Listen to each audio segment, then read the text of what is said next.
Hi hello this is Priyanka. So ఇవాళ నేను చాలా అంటే చాలా ఎక్సైటింగ్గా ఉన్నాను. ఎందుకంటే నేనే కాదు, నాతో పాటు మీరందరూ కూడా ఎక్సైటింగ్గా ఉన్నారని నాకు తెలుసు. అదేంటి అంటే మన ఇండస్ట్రీలో చాలా వరకు కొత్త కొత్త సినిమాలు వస్తుంటాయి, కొత్త కొత్త కాన్సెప్ట్లతో కూడా వస్తూ ఉంటాయి. కాకపోతే ఇది ఇంకా కొంచెం కొత్త కాన్సెప్ట్ అనమాట.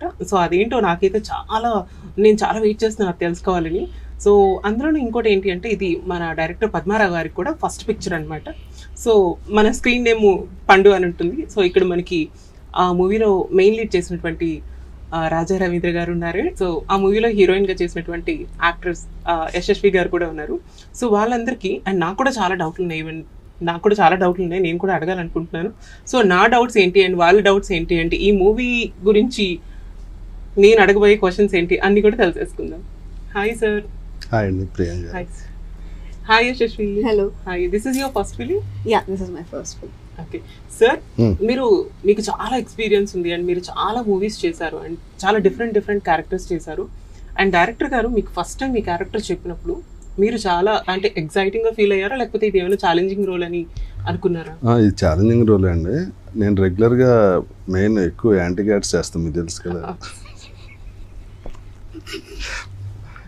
నాకు ఇదేంటంటే బాగా పాజిటివ్ రోల్ని ఒక రెస్పాన్సిబుల్ ఫాదర్ క్యారెక్టర్ చెప్పినప్పుడు వేరే ఎవరికన్నా అనుకుని రాసుకున్నావో నాకే రాసావని అడిగా డైరెక్టర్ని. లేదు సార్ మీరు చేస్తే బాగుంటుంది, నేను చేయించుకుంటాను. ఫస్ట్ ఆడిషన్ అని చెప్పాడు. వస్తే ఏడమన్నాడు, వెళ్ళి పని చూసుకో, ఏడ్సీ క్యారెక్టర్లు ఇన్ని వదిలేసి ఏదైనా అడుగుతాడు మా డైరెక్టర్. అందుకని ఆడిషన్ అడిగి ఏడమన్నాడు. నేను ఏడమంటే నేను 4-5 సినిమాలు వదిలేసాను, నాకు ఏడవటం ఇష్టం ఉండదు అసలు, ఏడవను ఎప్పుడు. లేదు సార్ పర్లేదు సార్, ఫీల్ అయితే వస్తుంది సార్, అది సార్ ఇది సార్ అని మరి చావదొబ్బి మొత్తానికి చేయించాడు. సో ఈ మూవీ చేసిన తర్వాత మళ్ళీ ఇలాంటి క్యారెక్టర్స్ చేద్దామని అనుకుంటున్నారా మీరు? అంటే ఇది చాలా డిఫరెంట్ రోల్ అండి. ఇలాంటి క్యారెక్టర్ మళ్ళీ రాకపోవచ్చు, చేద్దామని. హోప్ సో మళ్ళీ ఇలాంటి క్యారెక్టర్స్ మీకు రావాలి అని. హాయ్ యశస్వి. హలో. హాయ్. మీకు ఫస్ట్ టైం డైరెక్టర్ గారు ఈ స్టోరీ చెప్పినప్పుడు అంటే ఈ క్యారెక్టర్ని మీరు ఎలా అనుకున్నారంటే మనకి ఆడియన్స్ యాక్సెప్ట్ చేస్తారా ఈ క్యారెక్టర్ని, ఈ మూవీ చేయడం నాకు ప్లస్ అవుతుంది అనుకుంటున్నారా, లేదంటే కొత్తగా ఉంటుంది కదా అని? How do you feel? Basically first Pandu సార్ని మీట్ అయినప్పుడు స్టోరీ విన్న వెంటనే విత్ ఇన్ ఫ్యూ మినిట్స్ ఈ selected me. Then I said okay. Usually story వింటే ఐ స్లీప్ ఓవర్ ఇట్, కొంచెం ఆలోచించి ఓకే చేస్తాను. బట్ ఐ ఫెల్ట్ ఒక పాజిటివ్ వైబ్ ఈ సినిమాలో. వెంటనే ఓకే చెప్పేశాను. బట్ లేటర్ ఆ క్యారెక్టర్ గురించి చేశాక కాన్సిక్వెన్సెస్ గురించి కొంచెం ఆలోచించాను. I know how it is, accept చేస్తారా లేదా. ఒక ట్రాన్స్ ఉమెన్ క్యారెక్టర్స్ అంటే మీకు డైరెక్టర్ గారు ఇది ట్రాన్స్ ఉమెన్ క్యారెక్టర్ మీరు ఖచ్చితంగా ఇది చేయాలి అనేటప్పుడు మీకు ఏమైనా అనిపించిందా అంటే లైక్ అమ్మో ఇది నేను ఒక అమ్మాయిని ఒక ట్రాన్స్ ఉమెన్ క్యారెక్టర్స్ చేస్తే ఎలా ఉంటుంది అండ్ ఇప్పుడు వరకు నేను ఎప్పుడు చేయలేదు అని మీకు కూడా ఇన్సెక్యూర్ అనేది? యా, డెఫినెట్లీ ఆ థాట్స్ చాలా వచ్చాయి. నేను కొంతమందిని అడిగాను, can I do it, because ఇది నా first step of my career. దీనివల్ల ఏమైనా నా ఫ్యూచర్ కానీ నా కెరియర్ కానీ ఏమైనా ఎఫెక్ట్ అవుతుందా, how will people take it? Definitely it is acting because it is just a character. Any artist will like to be versatile, different characters చేయాలనుకుంటారు. అలా కూడా పాజిటివ్గా కూడా చాలా ఆలోచించాను, నెగిటివ్గా చాలా తక్కువ అనుకున్నాను. బికాజ్ పీపుల్ మీరు ఏం చేసినా ఏదో ఒకటి అంటూనే ఉంటారు. ఎలాంటి క్యారెక్టర్ చేసినా they will be some. So పాజిటివ్గా చాలా థాట్స్ వచ్చి ఐ సెడ్ ఓకే. అంతే. ఫస్ట్ మిమ్మల్ని పెట్టమన్నాను నేను, అంటే నా కూతురుగా అంటే చేస్తారు లేదా అని. ఖచ్చితంగా చేసేదాన్ని సార్, నిజమా? సినిమా కాబట్టి సార్. అదే సినిమా కాబట్టి ఖచ్చితంగా చేసేదాన్ని. వాళ్ళందరూ ఫీల్ అయ్యారు మీ డాక్టర్గా చేయరేమోనండి అని. సార్ మీరు ఇప్పటి వరకు చేసిన క్యారెక్టర్స్ అన్ని డిఫరెంట్ గా ఉంటాయి కదా, అండ్ ఈ క్యారెక్టర్స్ కి ఆ క్యారెక్టర్స్ కి ఏమైనా డిఫరెన్స్ ఉందా? చాలా ఉంది. ఎలా ఉండబోతుంది సార్? అంటే నాకు విలన్ క్యారెక్టర్ అంటే నేను ఫస్ట్ నుంచి ఎక్కువ యాంటీ క్యారెక్టర్స్ చేస్తున్నాను. నాకు చాలా సింపుల్ అది. ఏం చేయకపోయినా క్యారెక్టర్లోనే ఒక దుర్మార్గం ఉంటుంది కాబట్టి మొహం చూడగానే మీరు చూసే చూపులో కూడా అంటే ఈ సినిమా చూడండి ఆ చూపులే ఉండవు. అది విలన్ అయితే అలా చూస్తాం కానీ ఫాదర్ క్యారెక్టర్ కూడా అలా చూడటం బాగోదు కదా. కుదురుద్ది కానీ బాగోదు కదా. పంచు పలకనమ్మకే పంచు అంటే మీరు పంచి పలకనామనా? సార్ అదేం లేదు సార్, ఊరికే ఏదో సినిమా డైలాగ్ జస్ట్ గుర్తొచ్చింది, వాడుకోవడం చోట వాడారని నాకు అర్థమైంది. సో మీకు ఈ షూట్లో బాగా మెమరబుల్గా ఉన్న ఒక మూమెంట్ ఏంటి? మెమరీస్, చాలా మెమరీస్ ఉన్నాయి. బెస్ట్ మూమెంట్ అంటే ఫినాలే రౌండ్ అని ఈ సినిమాలో ఒక రౌండ్ ఉంది, మిస్ బ్యూటీ క్వీన్ కాన్సెప్ట్లో.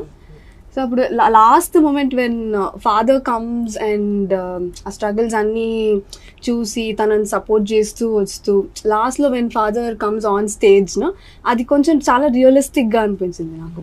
వెన్ ఐ అచీవ్ సంథింగ్, ఇప్పుడు నా ఫాదర్ ఎలా ఫీల్ అవుతారో, when Raja sir came on stage I felt that చాలా రియలిస్టిక్గా నిజంగా అనిపించింది.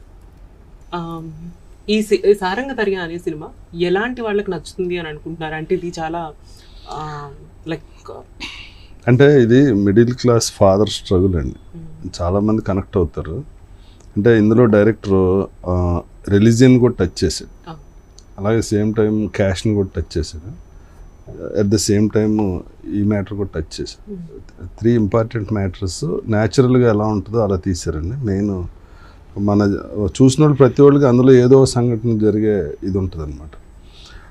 తిన మారాక తిన్ని ఒక అబ్బాయి లవ్ చేయటం, తను స్ట్రగుల్ అవ్వటం, కాదని చెప్పుకోలేక అవునని చెప్పలేక తెలిస్తే ఏమవుతుంది ఇవన్నీ, ప్లస్ ఒక ఊర్లో ఉండగా తనని అలా మారినప్పుడు ఆ ఊర్లో మిగిలిన వాళ్ళు అనే మాటలు కానీ ఆ స్ట్రగుల్, చాలా స్ట్రగుల్ ఉంటుంది. ఫాదర్గా స్ట్రగుల్ ఉంటుంది, అట్ ద సేమ్ టైం డాటర్గా స్ట్రగుల్ ఉంటుంది. అంతా చాలా బాగా చూపించారు, చాలా డిఫరెంట్ కదండి. మీరు చేస్తే ఎందుకు బాగుంటుంది అనుకున్నానంటే, మీరు మీ లైఫ్లో మీరు ఫేస్ చేసిన చాలా ఉంటాయి, అవి చాలా హార్ట్ టచింగ్గా కూడా ఉంటాయి. నేను ఇంతకుముందు మీ ఇంటర్వ్యూలో కూడా చూసా. అది మీరైతే ఇంకా అది న్యాచురల్గా ఉంటుంది, ప్లస్ ఇది అవుతుందని అనుకున్నారు ఫస్ట్లో, తర్వాత మీ హైట్ అది చూసి భయపడినట్టున్నారు. Actually I'm 5'7" sir. అదే అదే.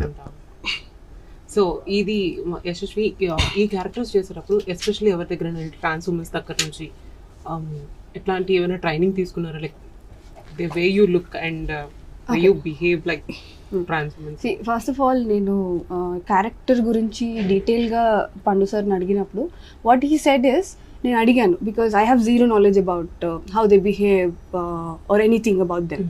సో వాళ్ళని అడిగినప్పుడు he said completely she is a women now. అంటే మీ ఇంటర్వ్యూలో ఒకసారి నేను విన్నాను, సమ్మన్ ఆస్క్ యూ తేజు గురించి ఎవరైనా అడిగినప్పుడు you say Teju is no more, Teju is not there now, I am Priyanka. So the same concept Pandu sir దగ్గర కూడా అదే ఉంది. He said you are Anupama, that's all. He didn't want me to change any body language. అమ్మాయి అంటే అమ్మాయి, that's all. That is how it happened. He didn't want me to change any kind of body language gaani, behavior gaani, anything he didn't want me to change.